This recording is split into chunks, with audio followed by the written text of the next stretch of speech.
Hello මම ඔයාලට මේ මැෂින් එකේ අලුත් වැඩියට ආපු වෙලේ ඉඳන් වීඩියෝ දාලා තියෙනවා. අපි ඔක්කොම ගලවලා අවශ්‍ය විදිහට අඩුපාඩු බලලා අන්තිමට අපි ෆිට කරා මේ විදිහට. දැන් මේ අත්හදා බැලීමක් කරන්නේ මේ විදිහටයි ප්‍රශ්න එකක් නිම වෙන්නේ.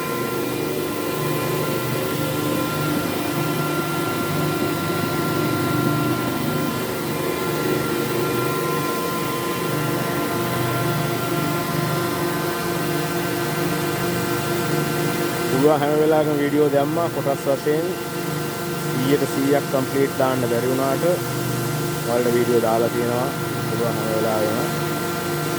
ඕකේ ඊළඟ වීඩියෝ එකෙන් හම්බෙමු. බයි.